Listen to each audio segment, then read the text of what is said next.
Baik, selamat datang Bu Juwita. Langsung saja kita mulai Bapak Ibu. Assalamualaikum warahmatullahi wabarakatuh.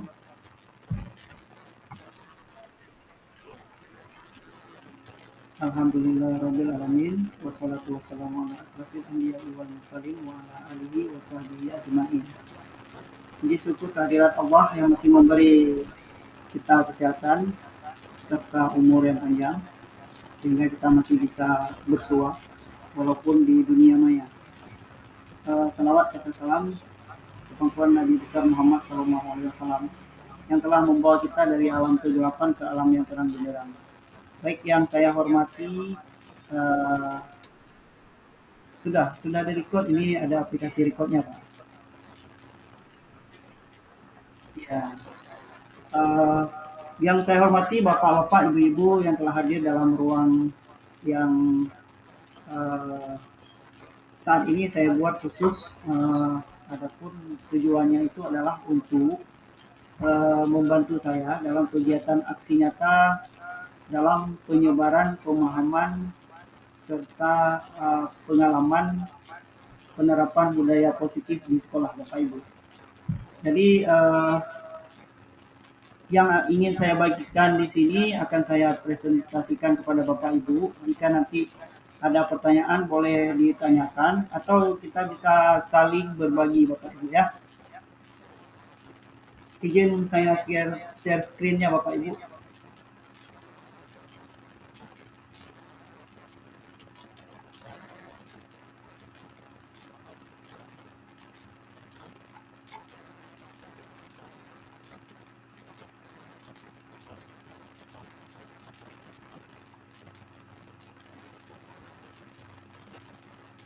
Baik Bapak Ibu.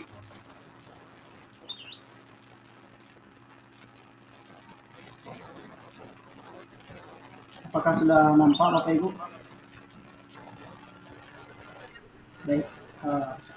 Jadi di sini sekali lagi saya sampaikan bahwa saya minta bantuan kawan-kawan di sini untuk bisa menyimak apa yang akan saya bagikan. Bukan berarti saya lebih tahu dari Bapak Ibu, tapi mungkin apa yang sudah saya ketahui saya ingin bagikan kepada kawan-kawan. Uh, Baik Bapak Ibu, jadi sebelum kita mulai, saya ingin bertanya kepada Bapak Ibu terlebih dahulu, ada tidak dari Bapak Ibu yang sudah pernah mendengar tentang budaya positif?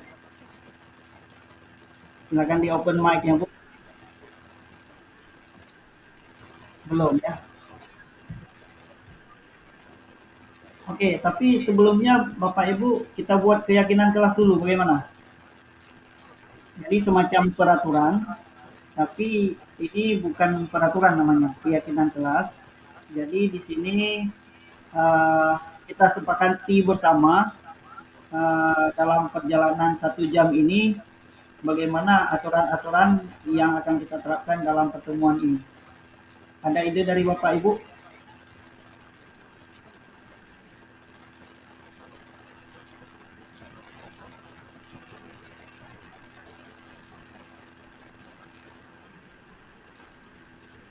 Silakan Ibu Fatia Dura.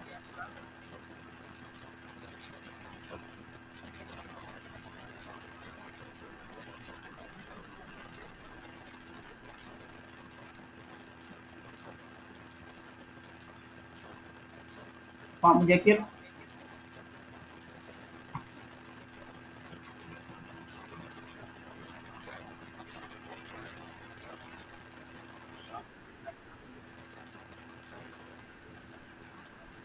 Oke. Jadi satu kalau bertanya mohon angkat tangan ya. Di situ di layar kita kalau kita pakai laptop di situ ada di bawahnya fitur untuk angkat tangan atau boleh tekan kontrol alt H ya Bapak Ibu. Oke, kita lanjut. Budaya positif. Ada yang pernah dengar? Tadi kata Bu Sabri, beliau ada yang sudah pernah dengar, ada yang belum. Kira Kira-kira yang Ibu pernah dengar tuh bagaimana kira-kira?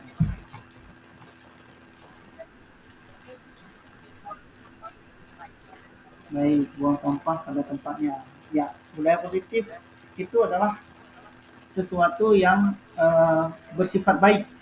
Jadi seperti buang sampah pada tempatnya itu udah jelas baik Bu ya. Jadi budaya itu adalah suatu kebiasaan. Nah, betul Bu. Nah, lain ada lagi Bu? Mungkin dari Bu Juwita.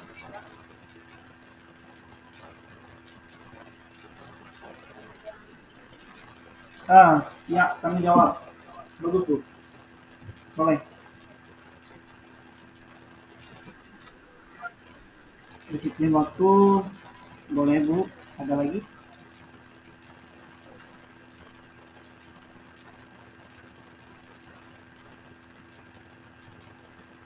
Baik. Kita lanjut.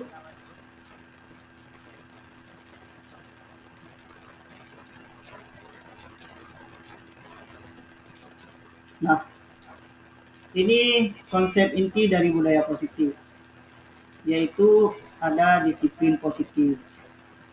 Kemudian ada motivasi perilaku manusia, kemudian ada kebutuhan dasar manusia, nilai-nilai kebajikan, posisi kontrol guru, keyakinan kelas, dan yang terakhir adalah segitiga restitusi. Baik, apa itu disiplin positif Bapak Ibu? Disiplin positif adalah merupakan suatu cara penerapan disiplin yang mengajarkan anak bertanggung jawab. Dalam hal ini adalah murid dan menumbuhkan kesadaran diri berdasarkan nilai-nilai kebajikan. Ya. Disiplin positif lebih ke arah disiplin diri yang dapat mengontrol diri dalam melakukan segala tindakan. Jadi penerapan disiplin yang mengajarkan siswa kita untuk dia bisa bertanggung jawab seperti kata Bu Sabdi tadi dan menumbuhkan kesadaran diri mereka berdasarkan nilai-nilai kebajikan. Nanti akan kita bahas juga apa itu nilai-nilai kebajikan. Kemudian disiplin positif lebih ke arah disiplin diri yang dapat mengontrol diri dalam melakukan suatu tindakan. Jadi disiplin positif itu bukan mengontrol orang lain, tapi kita mengontrol diri sendiri untuk melakukan suatu tindakan. Kemudian disiplin diri itu apa? Disiplin diri dapat membuat murid memahami dan menyadari berdasarkan motivasi dari internal, bukan paksaan, bukan pujian, ataupun hukuman.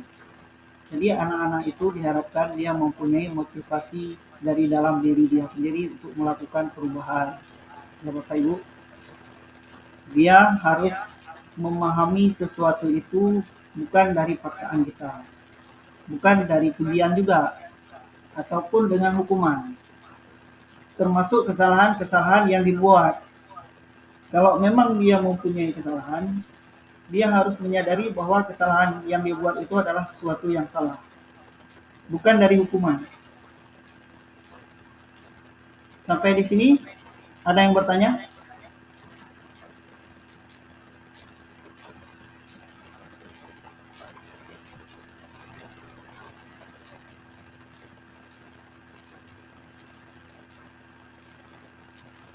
Ayo Bapak Ibu, supaya supaya lebih hidup, kalau bisa kita bisa tukar pikiran. Jadi di sini bukan saya saja yang berbicara, Bapak Ibu juga boleh mengungkapkan pendapat ataupun pertanyaan. Silakan Bapak Ibu.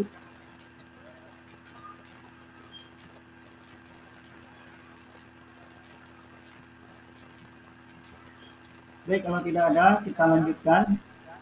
Ya, silakan Pak Bikin.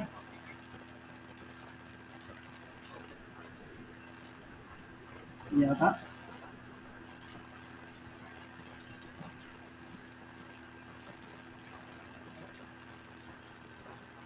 Peraturan yang di... Baik, terima kasih Pak atas pertanyaannya. Eh, Bapak Ibu, sebelum saya menjawab, mungkin ada yang mau bantu menjawab?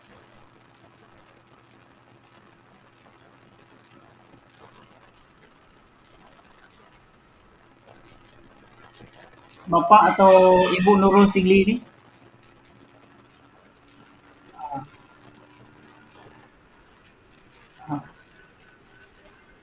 Nah, pertanyaan dari Pak Mujakir, peraturan yang dibuat oleh guru di sekolah, apakah itu termasuk ke dalam disiplin positif?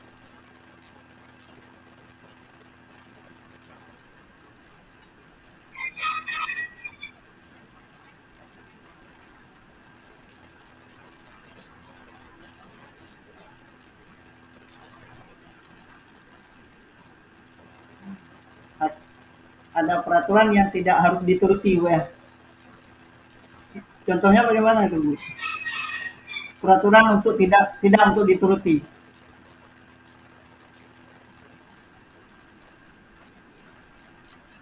Enggak, maksudnya sebelum kita kembalikan ke Pak Mujakir agar lebih jelas gitu konsepnya. Peraturan tidak untuk diikuti. Itu saya juga uh, itu contohnya bagaimana, Bu?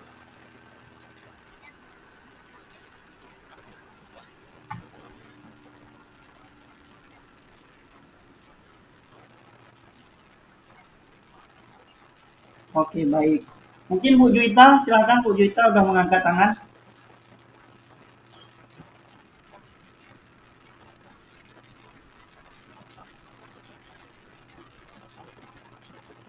Termasuk ke dalam disiplin positif.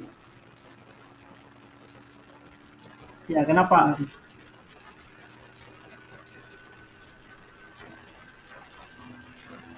Iya,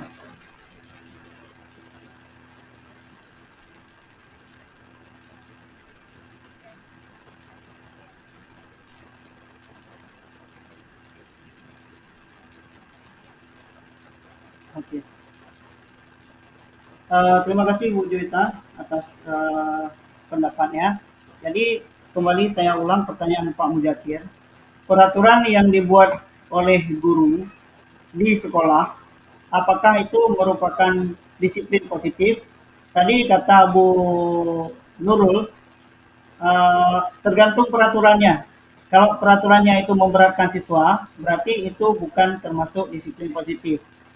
Sedangkan kalau peraturan yang berguna bagi siswa ya Bu, itu masuk disiplin positif, gitu Bu, Bu Nurul.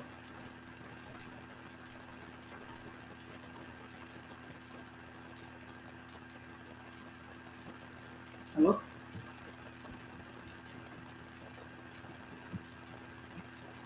tes, masih terdengar suara saya?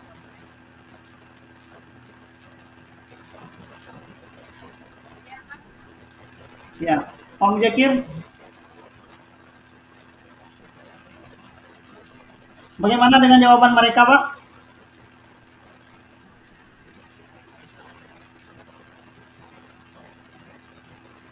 Ya, jadi begini Bapak Ibu, saya tengahi atau saya tambahkan. Tadi kita kan di sini jelas ditulis ya, disiplin diri dapat membuat murid memahami dan menyadari berdasarkan motivasi internal, Bapak Ibu.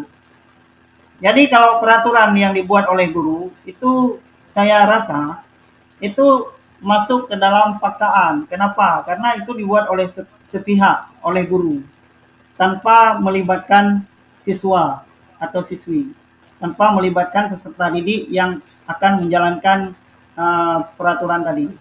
Nah, kalau menurut saya itu tidak termasuk ke dalam disiplin positif, Bapak.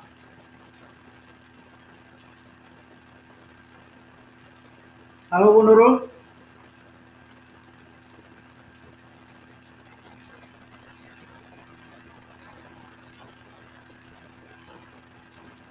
Bu Nurul mic-nya bisa ditutup sebentar.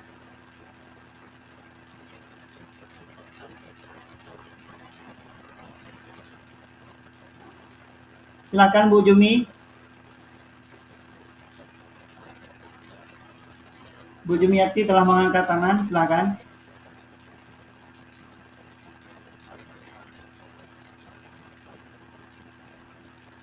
Kepada Bu Nurul, mohon mic-nya ditutup sebentar.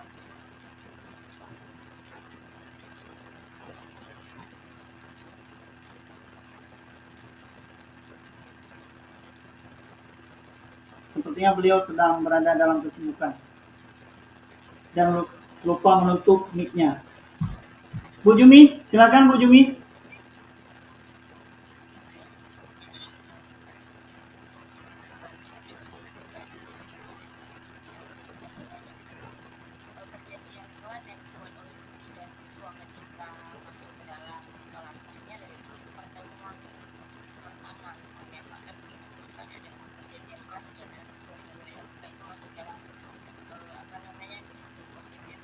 Nah, tergantung Bu. Kalau misalnya ini langsung saya jawab ya. Kalau misalnya peraturan yang dibuat bersama itu bersifat positif dan tidak merugikan uh, pihak manapun, maka itu termasuk disiplin positif. Dan itu yang disebut dengan keyakinan kelas, karena dibuat berdasarkan keyakinan dari semua warga sekolah, bukan dari sebelah pihak. Mungkin itu, iya Bu.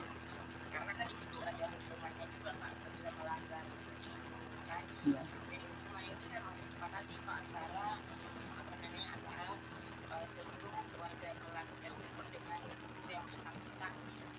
Iya.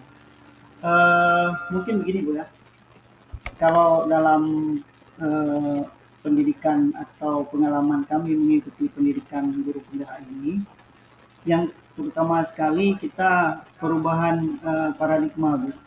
Jadi paradigma yang terjadi selama ini bahwa eh, posisi kontrol dari seorang guru itu yang sering banyak kita lihat itu adalah penghukum. Benar Bu? Nah, nah pada paradigma yang baru sekarang, maka yang namanya hukuman itu tidak boleh diterapkan lagi. Nanti juga akan kita bahas di slide berikutnya.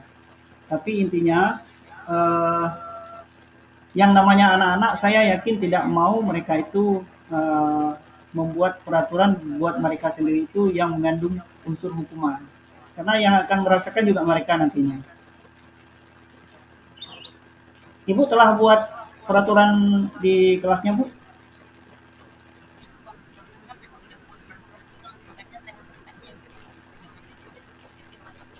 Eh,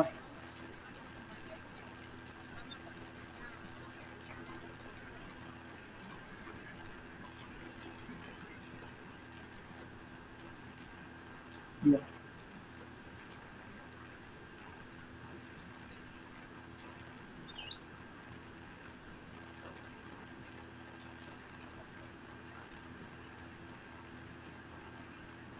iya, iya, iya. Satu sekolah ya ditutupnya. Parah juga itu peraturannya, Bu. Oke, okay. Itu dibuat oleh guru sama siswa di satu kelas atau di seluruh sekolah?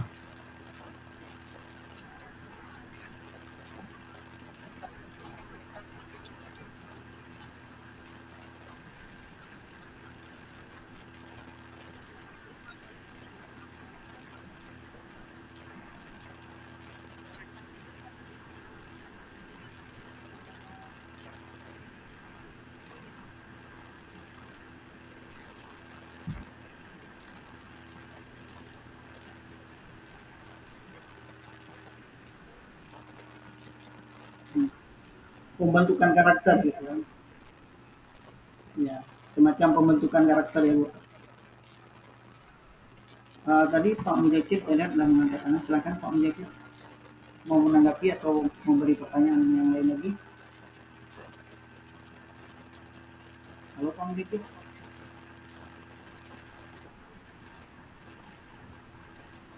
Iya.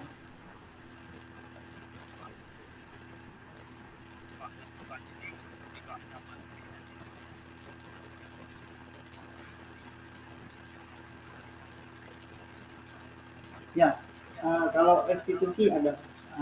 Tapi kalau hukuman, kalau misalnya tidak ada, nanti bisa kita jelaskan saja Pak.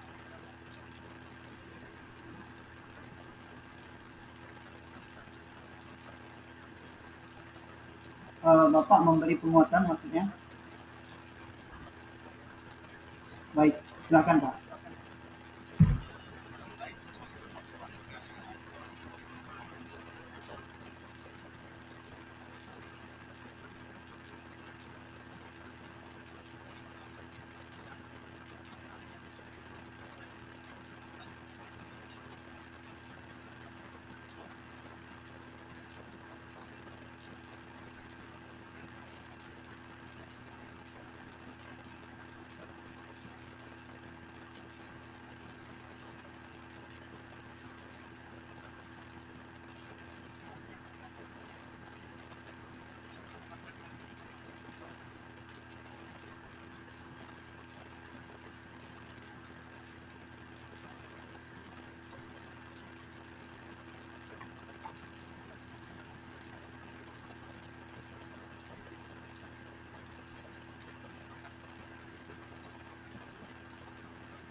Iya, baik.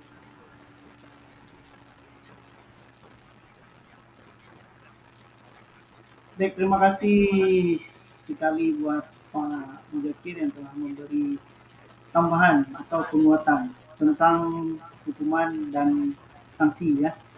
Ah, bagaimana Bu Jumiati?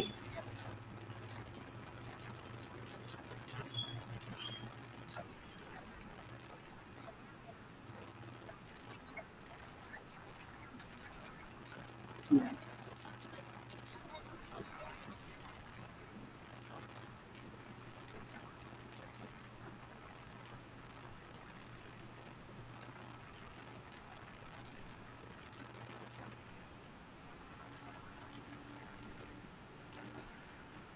siswa dan guru. Ya.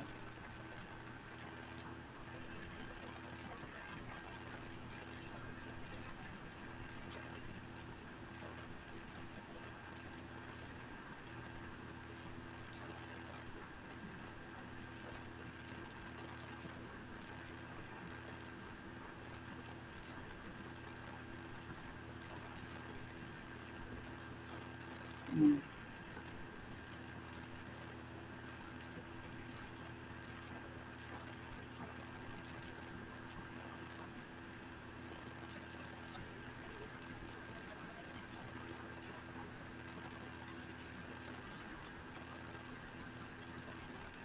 baik.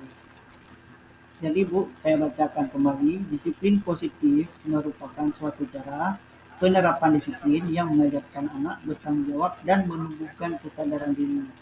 Di sini di kasus Ibu, apakah anak-anak sepakat membuat sanksi atau hukuman itu berdasarkan kesadaran diri atau ada semacam eh, bukan paksaan mungkin ya, semacam motivasi dari guru-gurunya supaya nanti menerapkan hukuman seperti itu.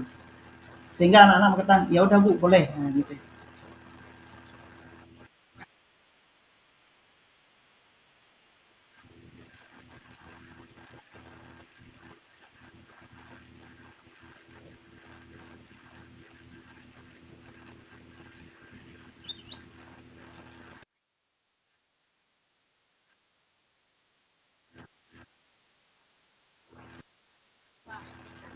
Ya,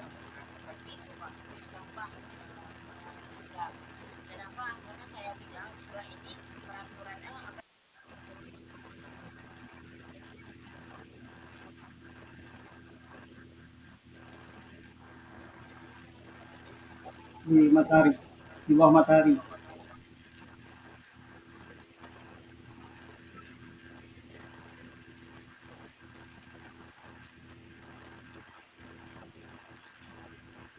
Ya, semacam hukuman fisik ya.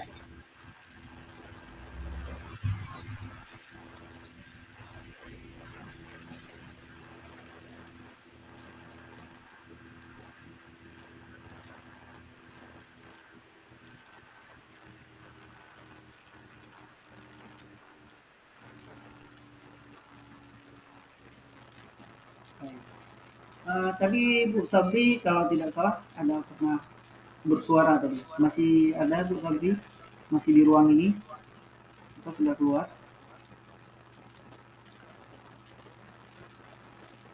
Ya, mungkin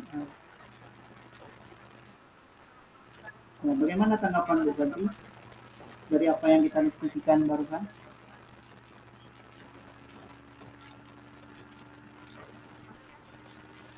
Kita kan telah diskusi panjang lebar nih tentang hukuman, tentang peraturan kelas yang dibuat, di mana dalam peraturan tersebut mengandung hukuman ataupun sanksi. Nah, tadi kan pertanyaan awal pemantik dari Pak Muzakir, apakah peraturan yang dibuat oleh guru itu adalah masuk ke dalam disiplin positif. Lalu kan diskusinya melebar nih sampai ke masalah sanksi dan hukuman. Nah, menurut Bu Sabri bagaimana? Apakah membuat peraturan sekolah itu masuk disiplin positif atau bagaimana?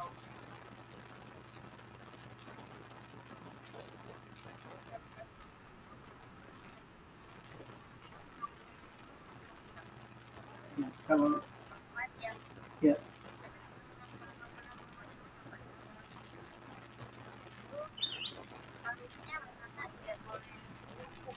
Iya. Sa-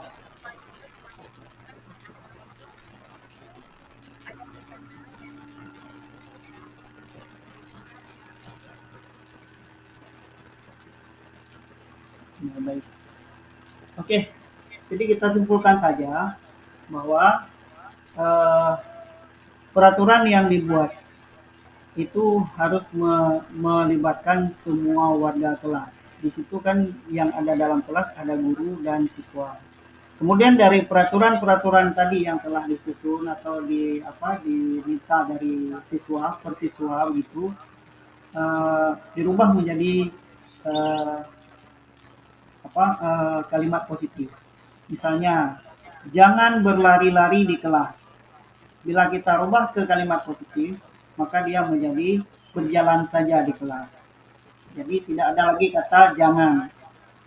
Jangan berlari-lari di kelas, kita rubah menjadi berjalan di kelas. Lalu dirubah menjadi keyakinan kelas, maka jadi berjalan di kelas menjadi satu kata, yaitu disiplin. Itu sudah masuk ke budaya positif. Jadi begitu saja. Jadi karena waktu kita 1 jam, saya lanjut ya Bapak Ibu ke slide berikutnya. Motivasi, motivasi perilaku manusia. Menurut Diane Gossen dalam bukunya Restructuring School Discipline menyatakan ada 3 motivasi perilaku manusia. Satu, untuk menghindari ketidaknyamanan atau hukuman. Nah, ini yang kita bicarakan tadi, bahwa semua orang itu tentu tidak mau dihukum. Ya, semua orang menghindari yang namanya hukuman. Karena apa? Yang namanya hukuman itu pasti merupakan sesuatu yang bikin kita tidak nyaman. Ya, kenapa? Karena itu akan merugikan kita, walaupun tujuannya baik. Nah, motivasi ini masih bersifat eksternal atau dari luar. Jadi kalau kita melakukan sesuatu untuk menghindari ketidaknyamanan atau hukuman, itu berarti bukan dari diri kita.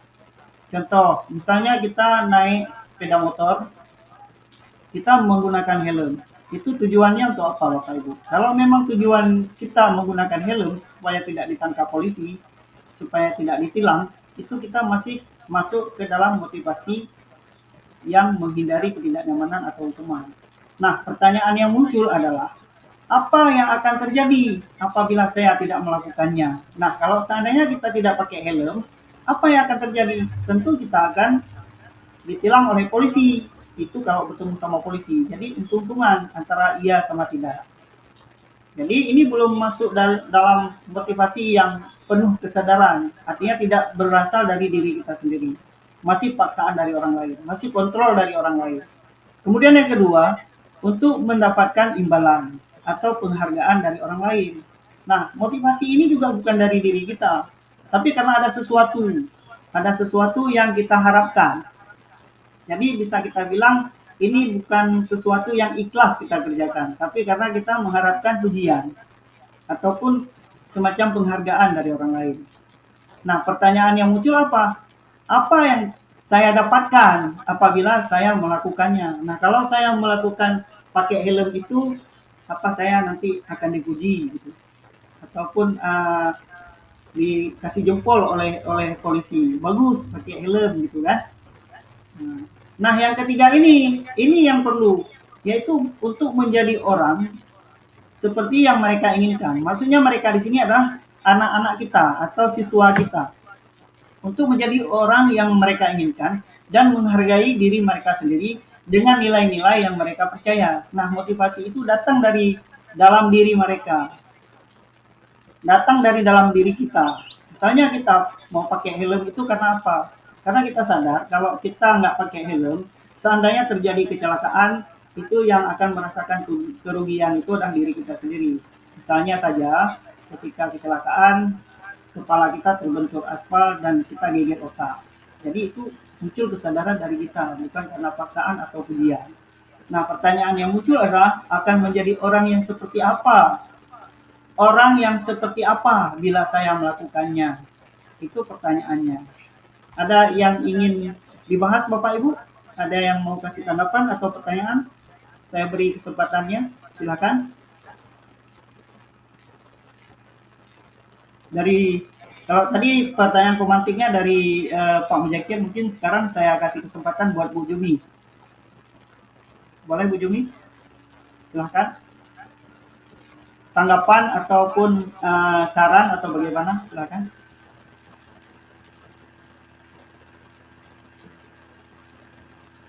Atau Bu Juwita mungkin?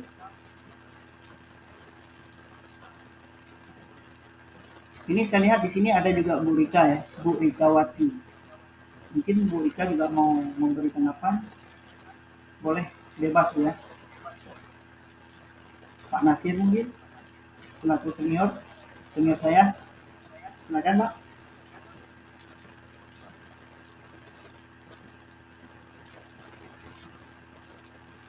Atau Bu Nurul. Bu Nurul yang sedang berada di atas kendaraan. Ibu sedang jalan-jalan ya?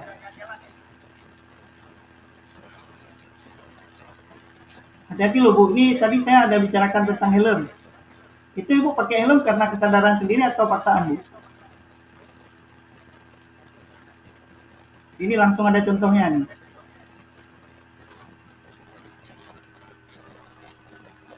Halo Ibu.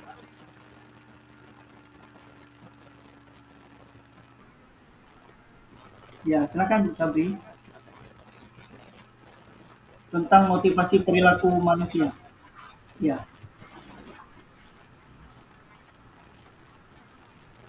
ya, ya. Jadi dari paksaan dulu Bu ya.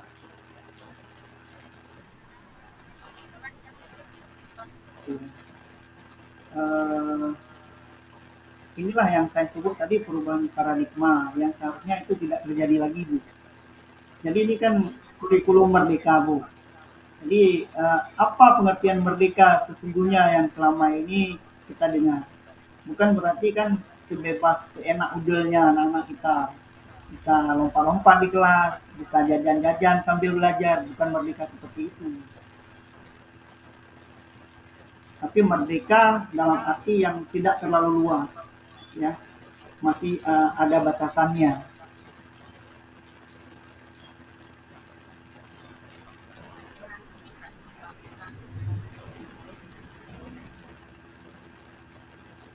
Ibu,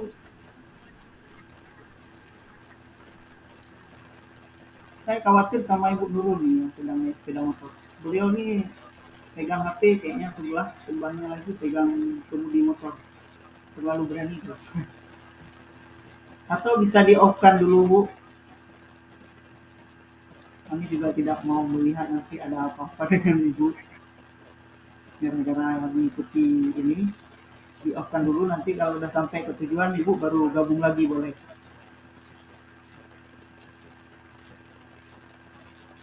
Baik, kalau tidak ada tanggapan kita lanjut saja ya. Tadi tanggapannya dari Bu Sabri harus ada paksaan dulu, baru timbul kesadaran. Sebenarnya iya betul seperti itu. Anak-anak kita di rumah juga seperti itu pastinya. Kalau kita harapkan kesadaran dari dia emang susah. Jadi nanti mungkin jawabannya akan ada di slide berikutnya ya Bapak Ibu. Kita lanjut dulu.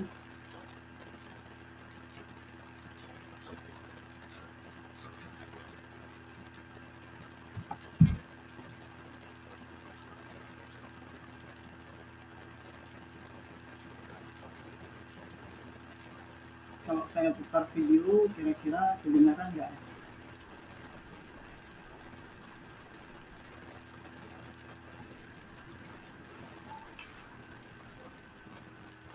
Untuk membangun budaya sekolah yang positif dengan lingkungan yang aman dan mendukung murid untuk menjadi pribadi yang berdaya, seimbang, dan bahagia, salah satu upaya yang dapat dilakukan oleh guru adalah memahami kebutuhan dasar yang mendasari perilaku murid. Pada video kali ini, kita akan membahas tentang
singkatnya, guru tersebut ibarat seorang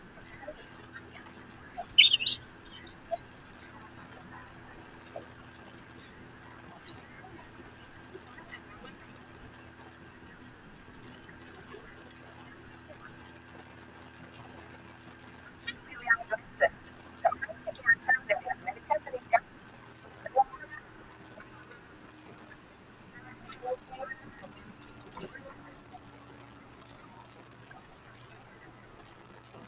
Ketika kelima kebutuhan dasar telah terpenuhi,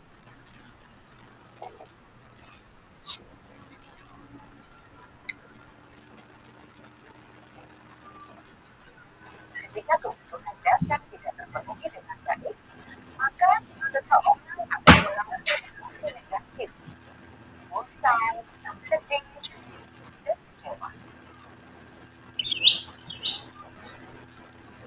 Maka mereka dapat melakukan perbuatan yang bertentangan dengan nilai-nilai kebajikan atau melanggar peraturan.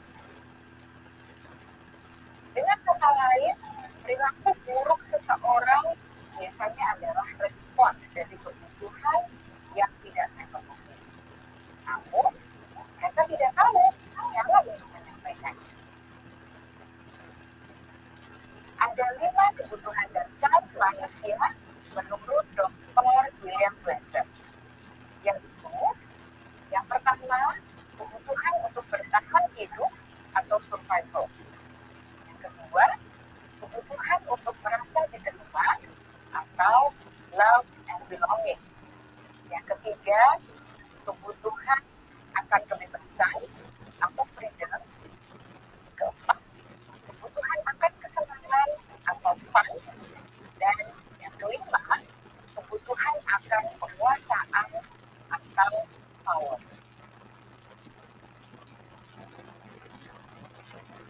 Kebutuhan dasar yang pertama adalah kebutuhan yang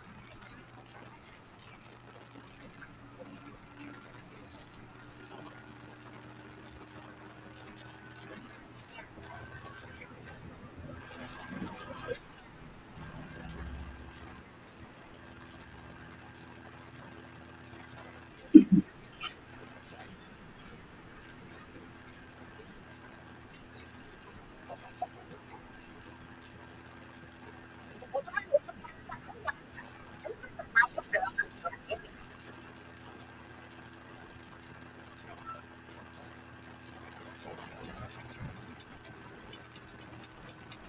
Agar murid dapat belajar dengan baik, kebutuhan mereka akan merasa aman, pangan, sadar, dan papan harus terpenuhi. Bagaimana mungkin mereka dapat belajar dengan baik bila mereka datang ke sekolah dengan perut yang lapar atau bila mereka beristirahat?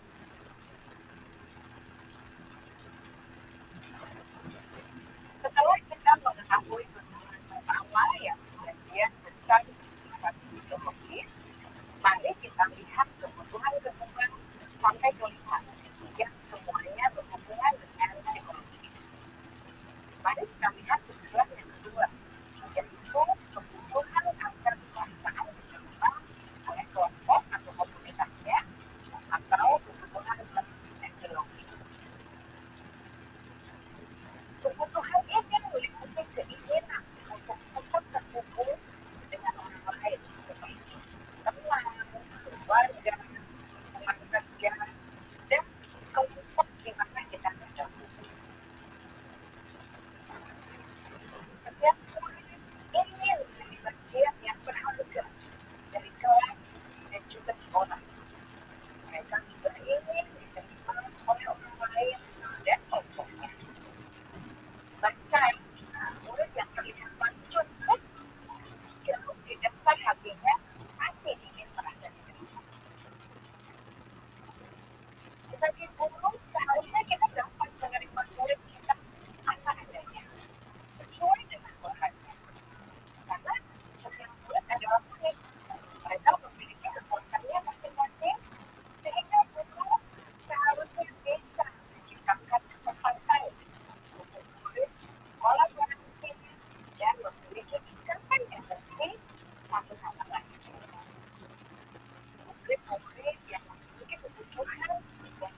Oke, Bapak Ibu, tadi sudah kita dengarkan dan kita nonton bersama penjelasan video tadi tentang kebutuhan dasar manusia. Ada yang ingin ditanggapi, Bapak Ibu?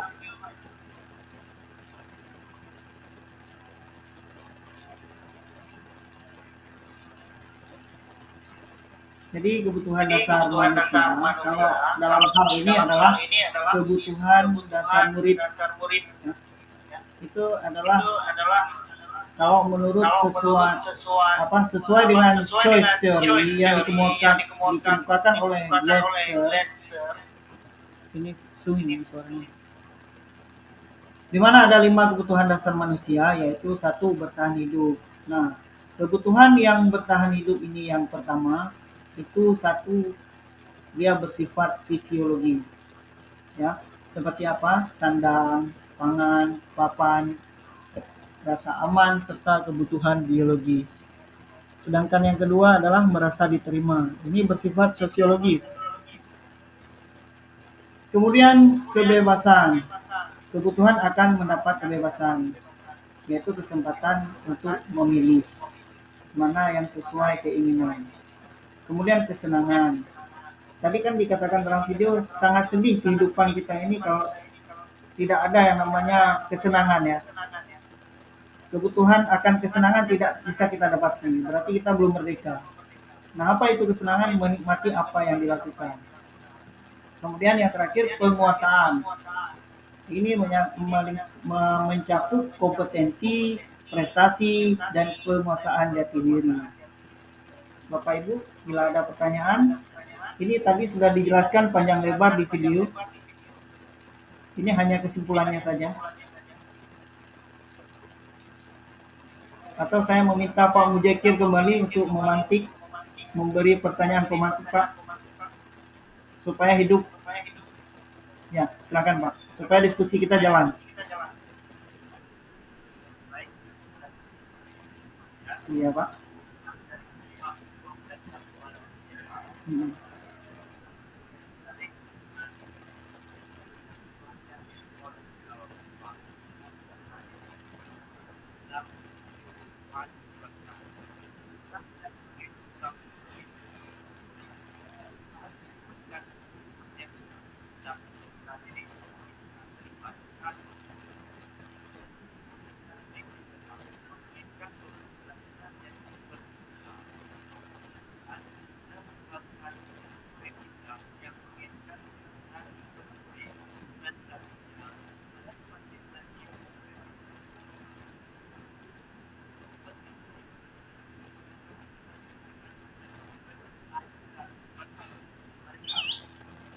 Baik, terima kasih Pak Mujekir, pertanyaannya bagus sekali.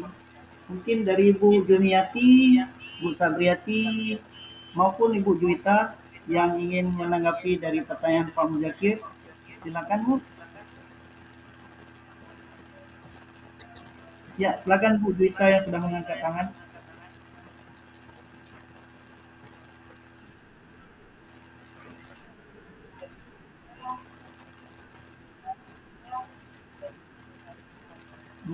Ya.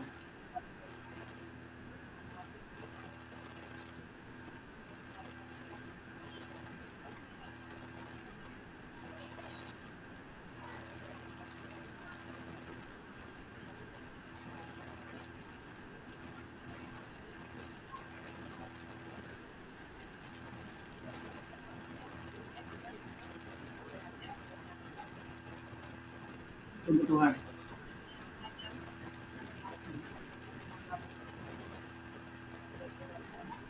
Ya.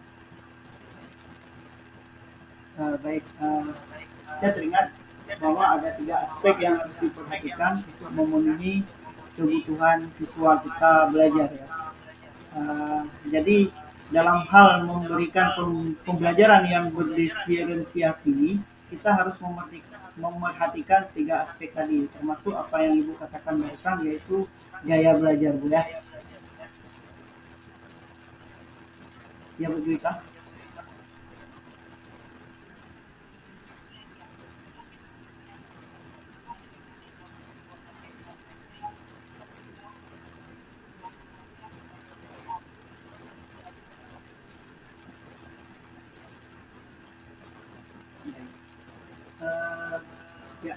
Jadi dari tanggapan Ibu kita harus memberikan kebebasan, artinya kebebasan yang tidak terlalu luas, Bu ya.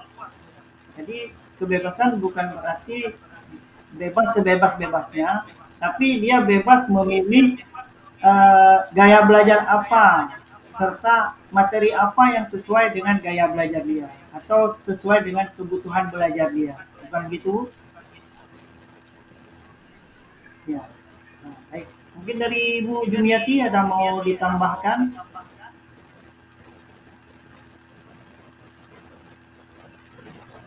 atau Bu Sabri atau yang lain? Ini yang belum pernah bersuara, Bu Nova di sini ada, Bu Rika, siapa lagi? Masih rame nih. Ada siapa lagi?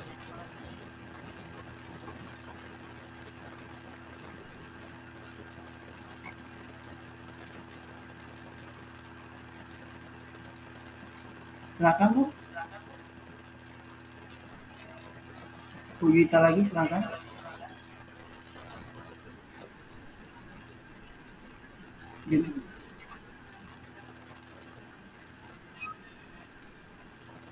Yang merasa diterima. Oke, baik. Sebelum saya jawab pertanyaan Ibu, kita kembalikan dulu ke Pak Mujakir. Pak Mujakir, bagaimana Pak Mujakir dengan jawaban Bu Dita tadi? Dan sudah juga saya tambahkan sedikit.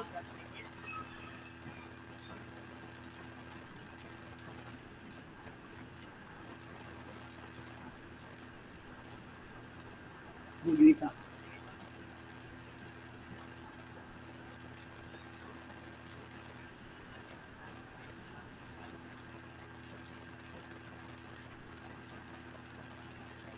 Baik, terima kasih Pak Mujakir. Mungkin Pak Mujakir bisa bantu untuk menjawab pertanyaan Bu Juwita kembali tentang merasa diterima. Beliau masih bingung tentang kata merasa diterima itu. Apa maksudnya?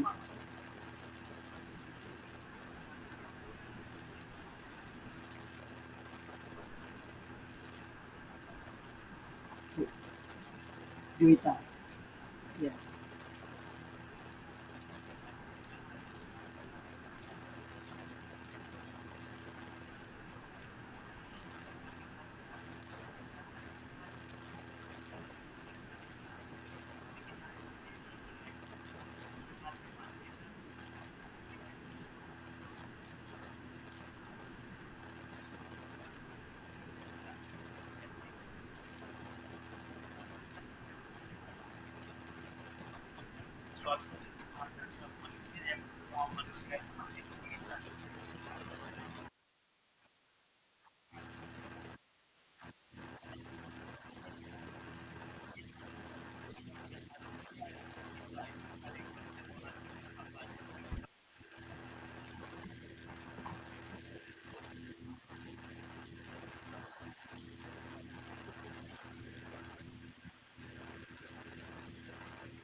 Baik, terima kasih Pak Mujakir atas bantuan jawabannya. Jadi sedikit saya tambahkan Bu Dita, kata yang lebih mudah kita kita beri untuk merasa diterima ini adalah kebutuhan akan kasih sayang Ibu, kebutuhan cinta. Jadi begitu juga kita dengan keluarga kita. Kalau kita sudah tidak disayang lagi, tidak diterima lagi di keluarga kita, tidak dicintai lagi, lebih-lebih dengan pasangan kita, bagaimana perasaannya? Serasa kita hidup ini hampa. Nah, jadi kalau tadi kata Pak Mujakir seperti di surga, Pak ya, itu orang sudah tidak memperhatikan walaupun di sana serba lengkap gitu ya. Rasanya ada yang kurang seperti itu. Mungkin Pak Mujakir sudah pernah hidup di surga. Ya, silakan Bu Juwita untuk menanggapi.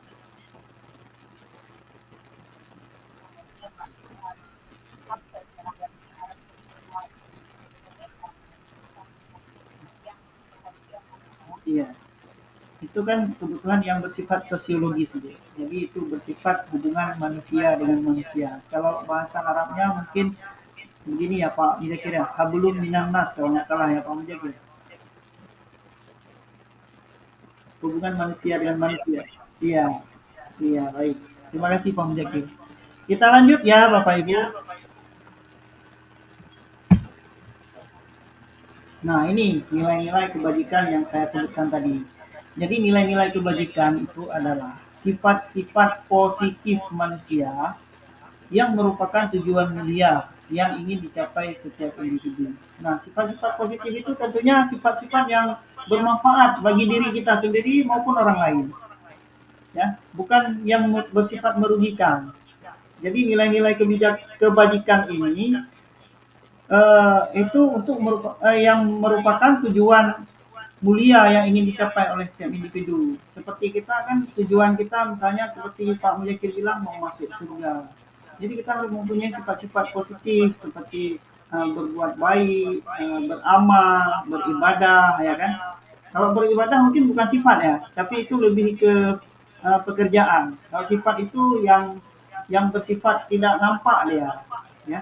Seperti misalnya baik, orang bisa merasakan, tapi kita tidak tahu baik itu bagaimana bentuknya. Nah, jadi tidak berbuat tercela, beramal nampak juga ya. Jadi sifat-sifat positif manusia yang merupakan tujuan mulia yang ingin dicapai setiap individu. Nah, tujuan mulia di sini mengacu pada nilai-nilai atau prinsip-prinsip mulia yang dianut oleh seseorang. Seseorang itu kan pasti masing-masing orang itu kan masih punya prinsipnya masing-masing ya. Nah, prinsip yang dimaksud di sini adalah prinsip yang bersifat positif. Salah satunya adalah nilai-nilai kebajikan yang ingin dicapai oleh setiap anak Indonesia yang kita kenal dengan profil pelajar Pancasila. Di mana pada profil pelajar Pancasila ini ada 6 dimensi ya. Yang pertama ber, apa, beriman dan eh, apa ini ya? Saya lupa. Beriman, kemudian bertakwa kepada Tuhan Yang Maha Esa.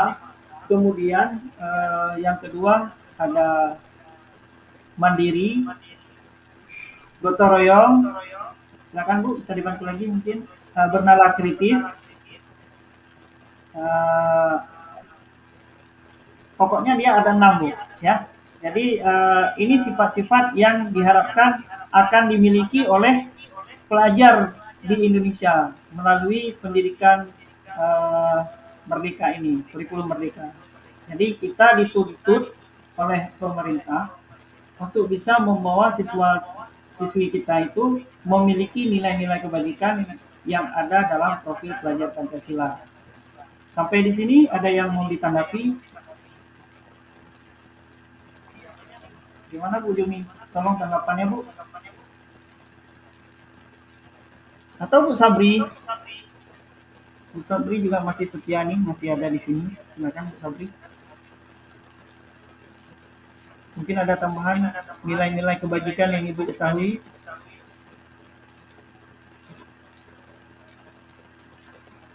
Sedang aja ya Bu.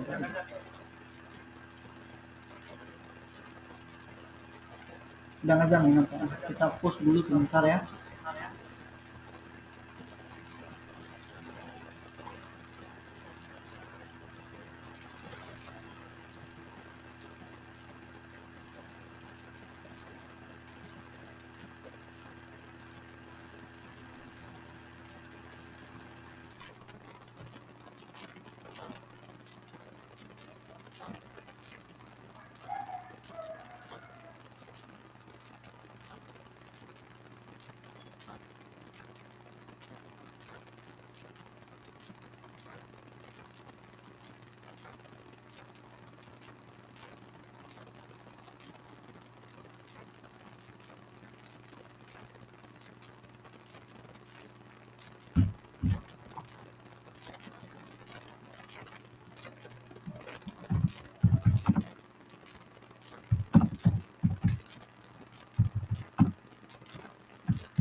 Baik, Bapak Ibu, kita lanjut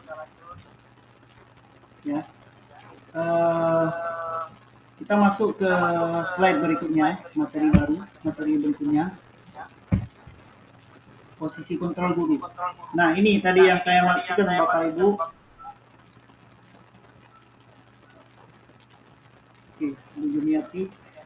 Pada Bapak Ibu boleh isi absen dengan menulis namanya di kolom komentar. Bapak Ibu ya, nanti saya akan buatkan link khusus untuk absen. Nanti akan saya kirim ke WA Bapak Ibu. Nah, di sini kita lihat posisi kontrol melalui serangkaian riset dan berdasarkan pada teori kontrol Dr. William Glasser. Gosen berkesimpulan ada 5 posisi kontrol yang diterapkan seorang guru ataupun orang tua ataupun atasan dalam melakukan kontrol. Kelima posisi kontrol tersebut adalah penghukum. Nah, ini penghukum yang saya masukkan tadi, apa yang telah dilakukan oleh guru atau kita sendiri yang selama ini sering memberi hukuman kepada murid kita. Baik itu hukuman fisik maupun hukuman yang bersifat mental. Nah, efek dari hukuman ini akan membuat efek yang panjang Bapak Ibu. Artinya anak-anak akan merasa tidak nyaman dengan adanya hukuman-hukuman. Sehingga dia akan terbeban untuk mengikuti pembelajaran pada kelas kita. Jadi kalau kita sudah dikenal sebagai penghukum, maka anak-anak akan memberi cap-cap khusus kepada kita. Misalnya guru killer, guru pembunuh, ya kan? Kalau killer itu kan artinya pembunuh, kan sangat bagaimana kesannya gitu. Masa seorang guru dikatakan pembunuh? Kita sendiri juga mengatakan kepada guru-guru kejam kita dulu juga guru killer. Killer itu kan artinya pembunuh. Nah, apa yang dibunuh? Karakter mungkin, bukan diri kita yang dibunuh ya. Membunuh karakter anak. Jadi dengan memberi hukuman kita sudah membunuh karakter anak sehingga dia tidak bisa berkembang. Dia tidak bisa mengeluarkan potensi dirinya. Dia akan merasa seperti orang yang sudah tidak bersemangat lagi. Jadi dia mengikuti pembelajaran karena keterpaksaan sehingga dia tidak bisa fokus ya. Ini akan mengakibatkan dendam juga pada murid terhadap kita sebagai guru. Kemudian yang kedua adalah membuat rasa bersalah. Nah, bagaimana dengan membuat rasa bersalah? Mungkin di sini bahasa yang digunakan itu lebih lembut daripada penghukum. Kalau penghukum itu cenderung membentak siswa atau dengan kata-kata yang keras atau yang tidak, bahkan sebagian guru ada yang sampai mengeluarkan kata-kata yang tidak senonoh gitu, tanpa disadari.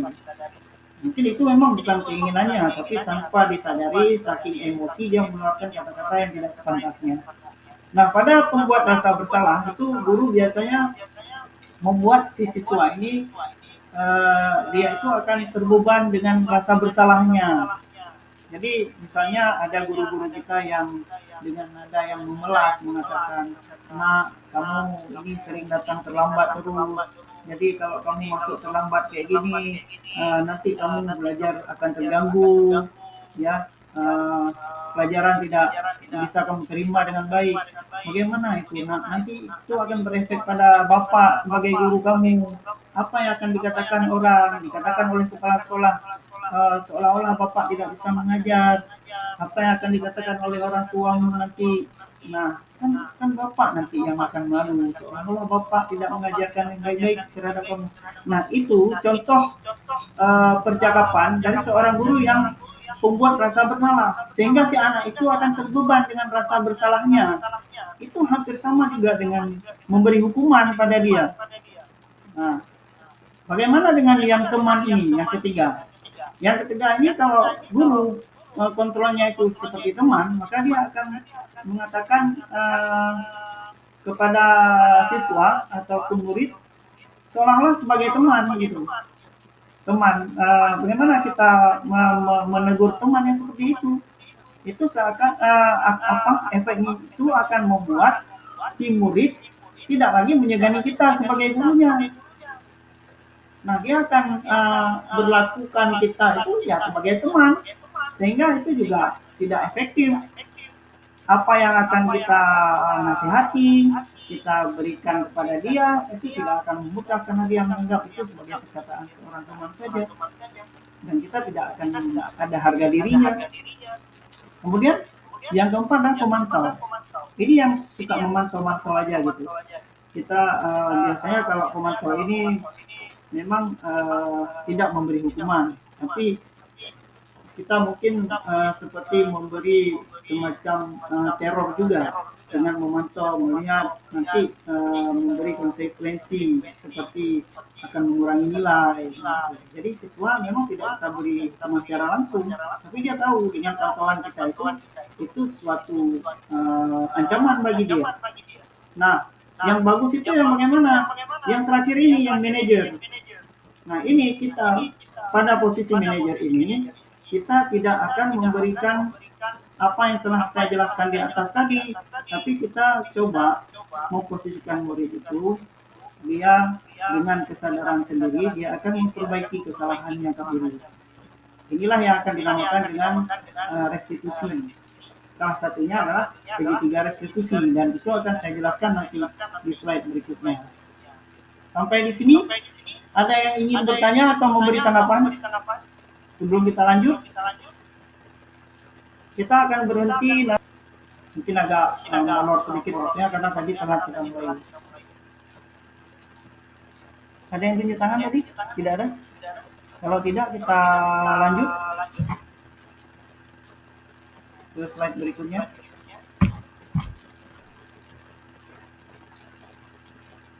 Ya, silakan Pak Mujekir. Kembali Pak Mujekir. Menjadi anak mudanya, silakan Pak Mujekir.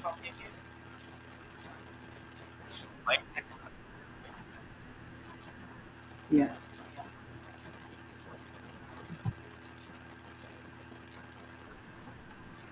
Ya.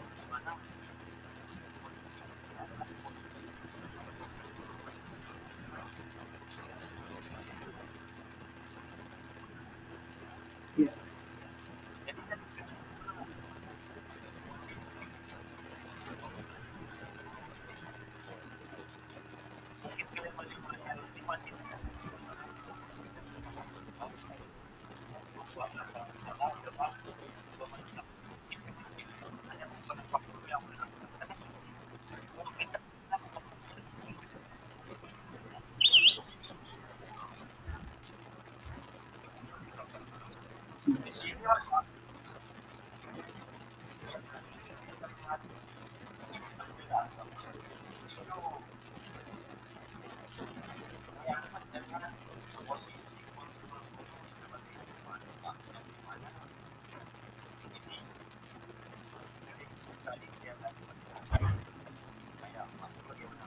Ya.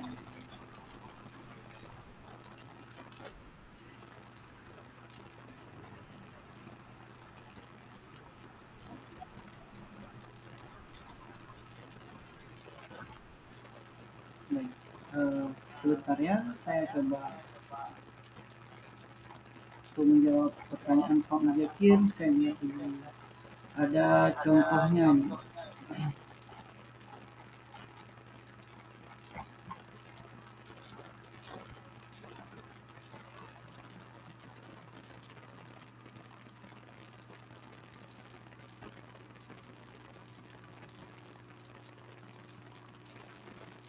Oke. Kebetulan nih saya nggak tahu di mana waktu simpang terbatas. Jadi saya jawab langsung Pak Mujekir. Bapak guru olahraga Pak ya? Baik. Kalau oke, Pak Mujekir.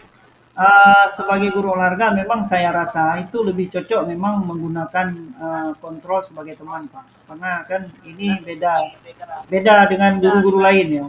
Guru olahraga itu cenderung bermain dia dibanding belajar lebih banyak bermain. Artinya bermain dalam belajar juga. Bermain bola misalnya. Itu kan namanya main bola, main kalau kita ada main casting, ya kan, main ini, main itu, tapi dalam pembelajaran juga.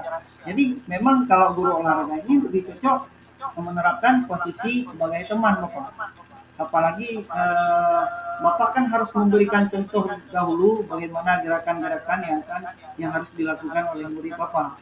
Jadi kan kalau guru yang sebagai pemantau itu mungkin nggak akan melakukan hal seperti itu. Cuman memberikan contoh gambar, kamu lakukan seperti ini, memberikan video. Nah, lakukan seperti ini. Gurunya tidak mau melakukan, takut nanti wibawanya jatuh atau apalah gitu. Jadi kalau untuk posisi guru olahraga, saya rasa teman itu tidak salah untuk diterapkan. Jadi di sini kita tidak bisa mengatakan juga bahwa posisi kontrol Bapak sebagai teman salah ataupun negatif, tapi bisa Bapak terapkan pada pembelajaran olahraga.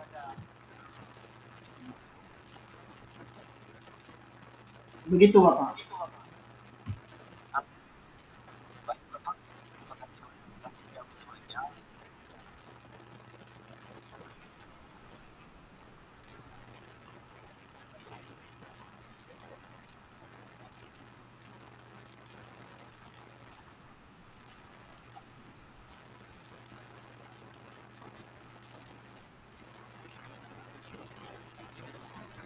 Iya,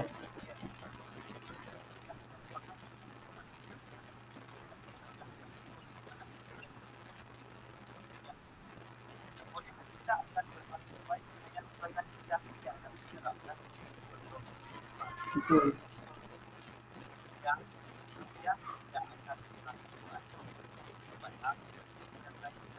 Iya,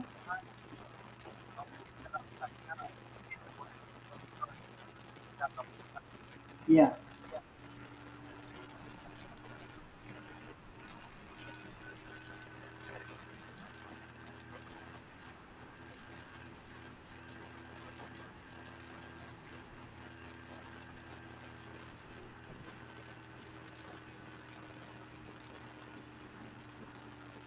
iya.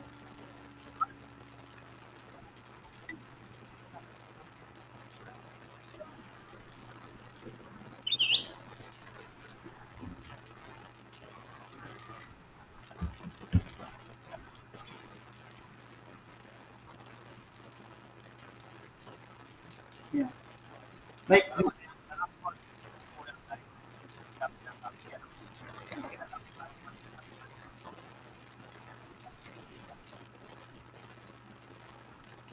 baik, terima kasih banyak Pak Mujakir. Eh, Begini Pak Mujakir ya, mungkin sedikit dari saya bahwa keempat posisi kontrol di atas selain manajer itu tidak akan menunjukkan kesadaran intrinsik atau kesadaran internal dari si siswa akan kesalahan yang telah dibuatnya. Jadi pada posisi manajer ini kan kita menerapkan segitiga restitusi di mana di situ ada tiga sisi yang nanti akan saya jelaskan juga, yang pada akhirnya nanti siswa siswa kita yang melakukan kesalahan tersebut dia akan memberikan solusi dari dia sendiri atas kesadaran dia sendiri. Nah kalau sebagai teman itu masih dari luar Pak, bukan dari dalam diri dia sendiri. Itu efeknya Pak. Dari Bu Juwita mungkin ingin menambahkan, ada pengalaman Ibu masih di sana Bu? Ya, baik.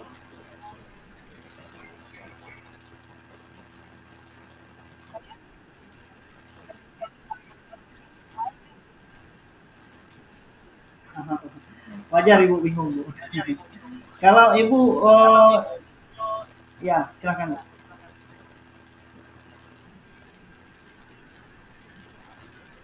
Ya alhamdulillah Bu, pernah. Iya,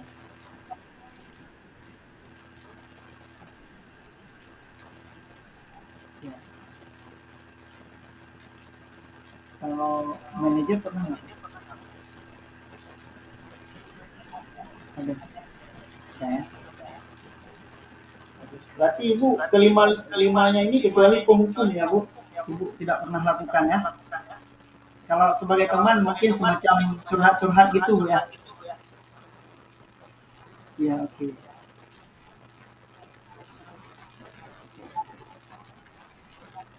Oke. Bu Jumi mungkin mau menambahkan? Bu Jumi masih di sana? Ya silakan Bu Jumi.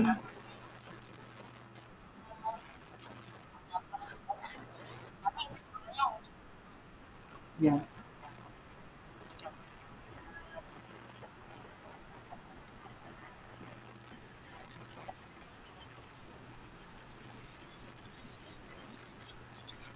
Hmm.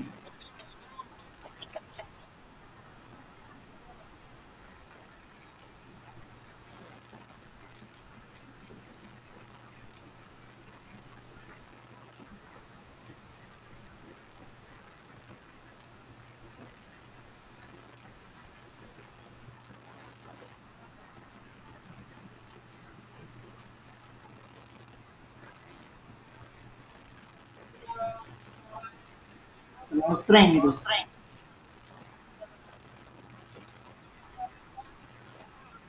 Maka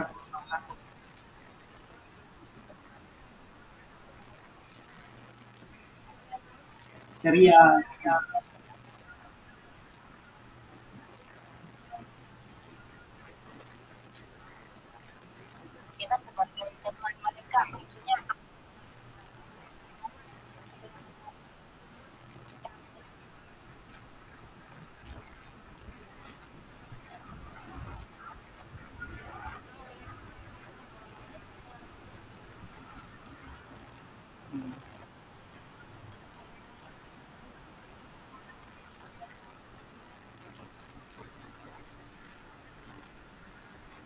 Baik, kalau untuk manajer,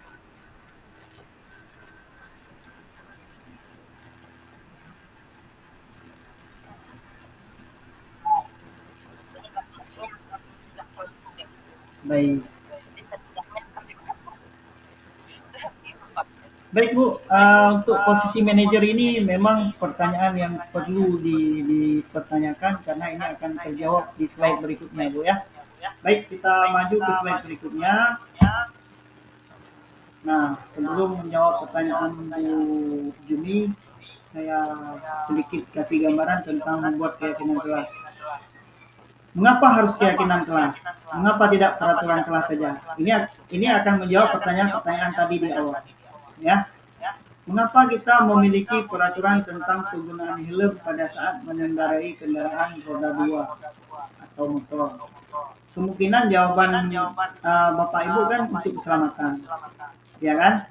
Nah, pertanyaan kedua, mengapa kita memiliki peraturan tentang penggunaan masker dan mencuci tangan setiap saat? Ini pada saat pandemi kemarin ya, pada saat COVID.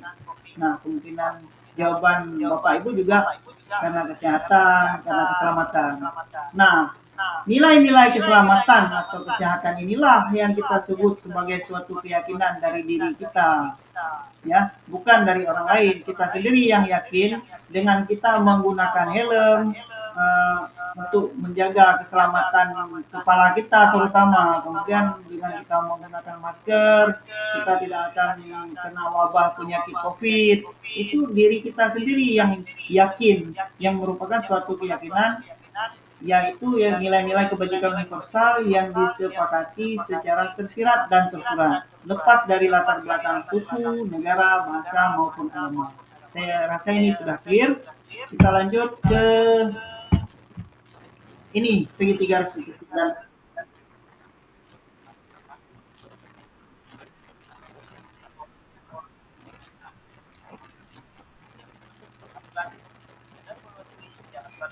ini sudah ada suaranya.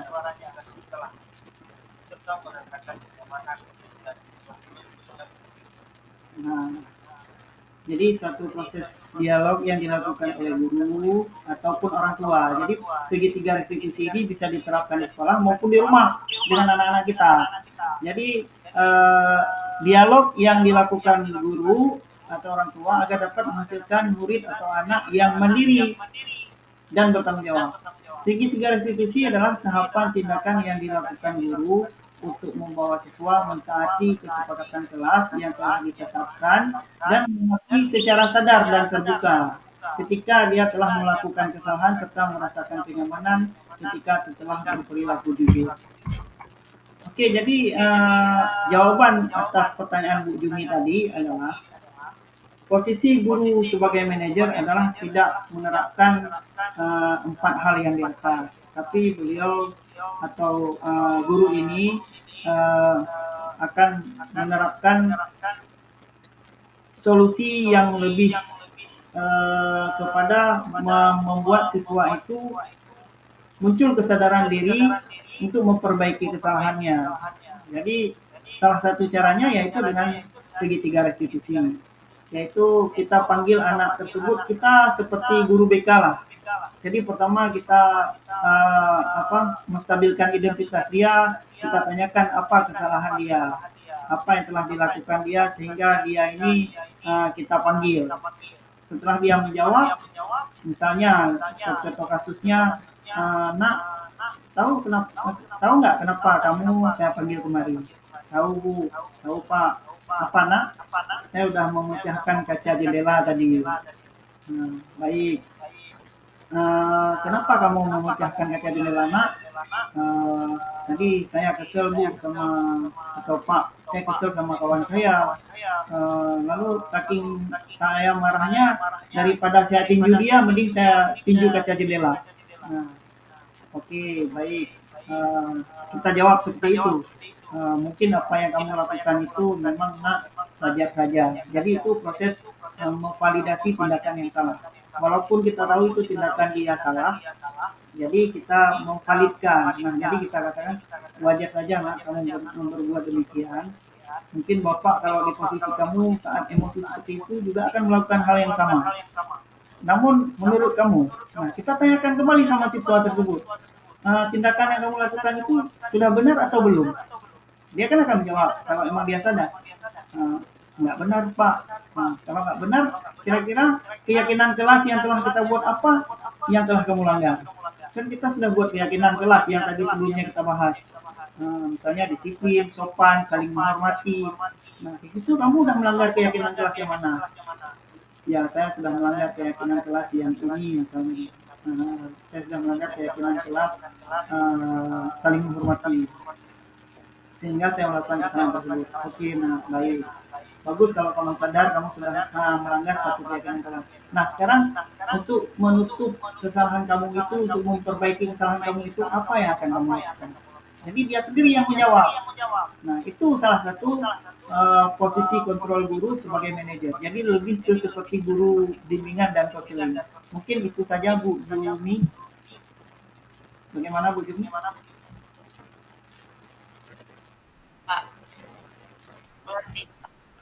Sudah terarah ya. Oke, sebelum kita tutup, ada yang ingin ditambahkan Pak Mujakir? Pak Mujakir sudah apa namanya ini? Ngemil ya. Mic-nya Pak. Ya. Iya, ini ada yang baru bergabung.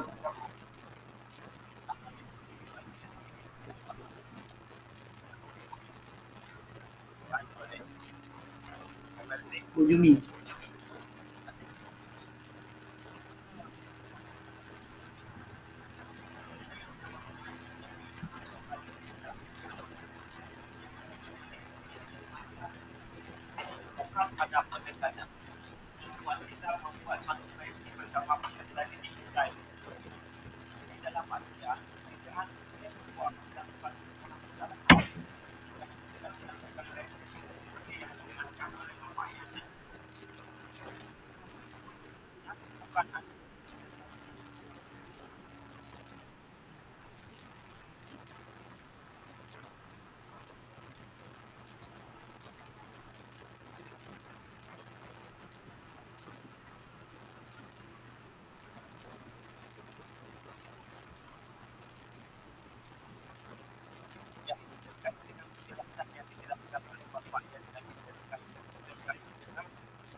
Betul, Pak. Berarti restitusi ataupun posisi manajer ini kita lihat juga jenjang pendidikan ya, Pak.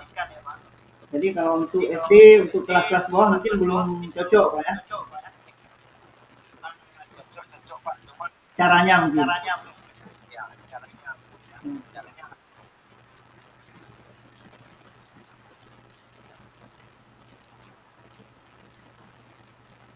iya. Intrinsik ya.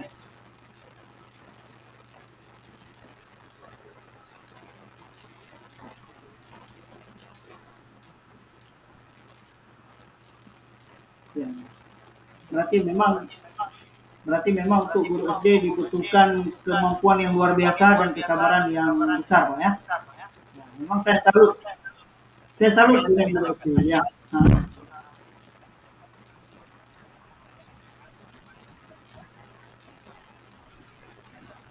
betul betul betul.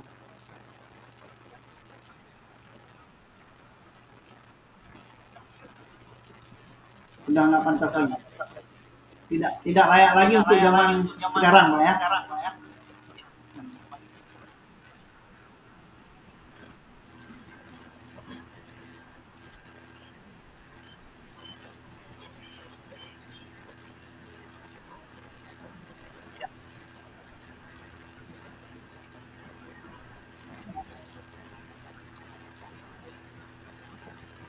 Ya, tepuk tangan untuk Pak Muzakir ya. Oke, silakan Bu Jumi.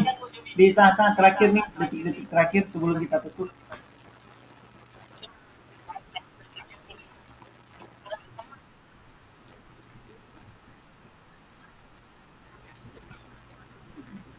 Ya,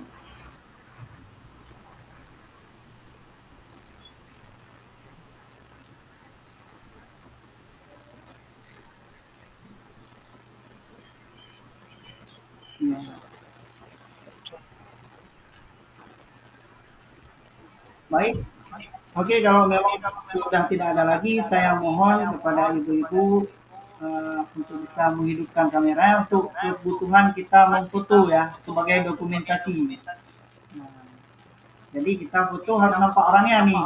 Kalau yang nggak pakai jilbab mungkin kita taruh apa gitu, tapak meja sebentar atau apa yang bisa menutup sebentar atau mengkena boleh juga ya. Pak Nasir ya sudah hadir, alhamdulillah. Terima kasih Bapak masih setia. Siapa lagi Bu? Tolong Bu, Bu Suzy. Kita untuk foto aja sebentar, foto layar ya. Bu Nursiami dari tadi sudah masuk. Dia, mungkin tidak memberi tanggapan, nggak masalah. Yang penting kehadirannya. Silakan Bu Juni, Bu Juwita sepertinya sudah hengkang. Oh masih, alhamdulillah. Silakan Bu. Mungkin mereka lagi cari jilbab ya.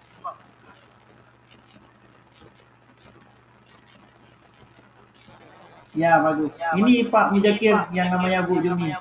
Dan ini Bu Suzy kita ya. Cantik-cantik Pak kan? Nah Bu Rika juga sudah ada. Iya Pak. Ini anggota kita semua Pak. Calon-calon guru penggerak ke depan ini Pak. Bu Juwita boleh Bu? Kita mau foto screenshot nih Bu. Iya, oke, siap-siap ya dengan gaya masing-masing. Gaya bebas ya. Nah, satu, dua, gayanya Bu. Satu, dua, tiga. Oke, terima kasih Bapak Ibu atas kehadirannya. Semoga mendapat balasan yang setimpal dari Allah telah membantu saya pada hari ini dan dimudahkan rezekinya dan sehat-sehat semua. Sekarang Bapak Ibu sudah saya perbolehkan untuk meninggalkan pertemuan kita. Terima kasih Bapak Ibu.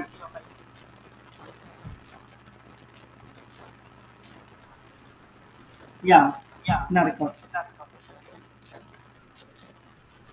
Ini masih Pak. Kita kita bicarakan di WA saja Pak. Oke, oke siap.